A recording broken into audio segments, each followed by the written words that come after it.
भीष्म पितामह का जन्म शांतनु और गंगा के मिलन से हुआ था। शांतनु और गंगा दोनों ही पिछले जन्म में स्वर्गलोक में थे और एक दूसरे को जानते थे। इंद्र की आज्ञा की वजह से ही उन्हें पृथ्वी पर जन्म लेना पड़ा था। फिर पृथ्वी पर गंगा के घाट पर मिलने पर उन्होंने शादी का फैसला किया। फिर गंगा गर्भवती हुई और भीष्म पितामह को जन्म दिया। भीष्म पितामह का जन्म होने के ठीक बाद गंगा वहां से चली गई। शांतनु गंगा के प्रेम में इतने पागल थे कि वह राजी हो गए। गंगा उनकी पत्नी बन गई, जो पत्नी के तौर पर बहुत ही खूबसूरत और लाजवाब थी। फिर वह गर्भवती हुई और एक पुत्र को जन्म दिया। वह तुरंत बच्चे को लेकर नदी तक गई और उसे नदी में बहा दिया।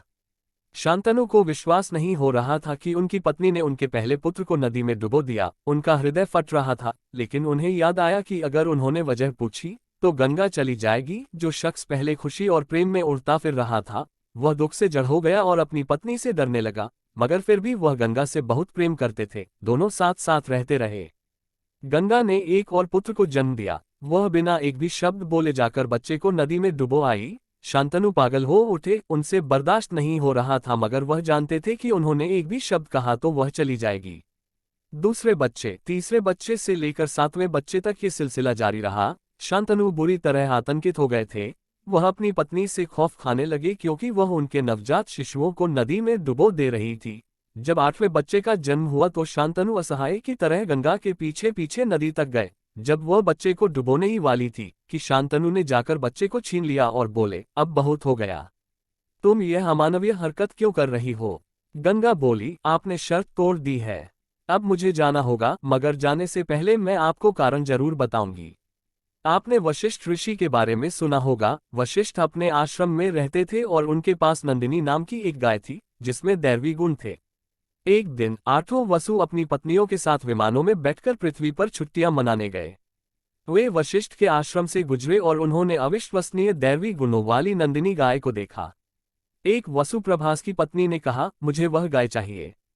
प्रभास ने बिना सोचे समझे कहा, चलो वह गाय लेकर आते हैं। एक दो वसुओं ने कहा, मगर यह हमारी गाय नहीं है, यह एक ऋषि की गाय है, हमें इसे नहीं लेना चाहिए। प्रभास की पत्नी ने जवाब दिया, काय ही बहाने खोजते हैं, तुम गाय नहीं ला सकते इसलिए धर्म को बीच में ला रहे हो। प्रभास को अपनी मर्दानगी याद आ गई और उसने अपने साथियों की मदद से गाय को चुराने की कोशिश की। जैसे ही वशिष्ठ को पता चला कि उनकी प्रिय गाय को चुराया जा रहा है, उन्होंने वसुओं को पकड़ लिया और बोले, ऐसा काम करने की तुम्हारी हिम्मत कैसे हुई? तुम लोग अतिथि बनकर आए, हमने तुम्हारी इतनी खातिरदारी की और तुम मेरी ही गाय को चुराना चाहते हो। उन्होंने वसुओं को श्राप दे दिया, तुम लोग इंसानों के रूप में जन्म लोगे और उसके साथ आने वाली सभी सीमाओं में बंध कर रहोगे। तुम्हारे पंख कतर दिए जाएंगे, जिससे तुम उड़ नहीं सकोगे। तुम्हें इस धरती पर जीवन बिताना होगा। तुम्हें बाकी इंसानों की तरह पैदा होना और मरना होगा। जब वसुओं को पता चला कि मैं गंगा देवलोक में हूं और मुझे इंसान के रूप में धरती पर जाने का श्राप मिला है, तो 8 वसुओं ने मुझसे प्रार्थना की, कुछ ऐसा कीजिए कि हम आपके गर्भ से पैदा हों और इस धरती पर हमारा जीवन जितना हो सके उतना छोटा हो। गंगा ने अंत में शांतनु से कहा, मैं उनकी इस इच्छा को पूर्ण कर रही थी कि वे इस धरती पर पैदा हों, मगर उन्हें यहाँ जीवन बिताना न पड़े। वे जल्दी से जल्दी इस श्राप से मुक्त होना चाहते थे, इसलिए मैंने 7 को लंबा जीवन जीने से बचा लिया। 8वें का जीवन आपने बचा लिया, जो प्रभास है, जिसका इस चोरी में मुख्य हाथ था। शायद उसे इस धरती पर लंबा जीवन जीना होगा। वह अभी शिशु है, इसलिए मैं उसे अपने साथ ले जा रही हूँ। 16 वर्ष का होने पर मैं उसे आपके पास वापस ले आऊंगी। उससे पहले मैं ये सुनिश्चित करूंगी कि एक अच्छा राजा बनने के लिए उसे जो कुछ भी जानना चाहिए, उन सब की शिक्षा उसे मिले। गंगा बच्चे को लेकर चली गई। शांतनु उदासीन और खोए हुए रहने लगे। वह राज्य में दिलचस्पी खो बैठे। कभी महान राजा रहा इंसान एक निराश और हताश व्यक्ति बन गया था। वह निराशा में इधर उधर भटकने लगे। उन्हें समझ नहीं आ रहा था कि वह क्या करे। 16 साल गुजर गए। गंगा ने उन दोनों के पुत्र देवव्रत को लाकर शांतनु को सौंप दिया। देवव्रत ने खुद परशुराम से तीरंदाजी सीखी थी और बृहस्पति से वेदों का ज्ञान प्राप्त किया था।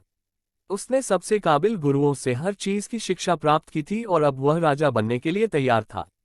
जब शांतनु ने इस भरे पूरे युवक को देखा जो बड़ी जिम्मेदारियां संभालने के लिए तैयार था, तो उनकी निराशा दूर हो गई और उन्होंने बहुत प्यार और उत्साह से अपने बेटे को अपनाया। उन्होंने देवव्रत को युवराज यानी भावी राजा बना दिया। देवव्रत ने बहुत अच्छे से राजपाट संभाल लिया। शांतनु फिर से स्वतंत्र और प्रसन्न हो गए। वह फिर से शिकार पर जाने लगे और फिर प्रेम में पड़ गए।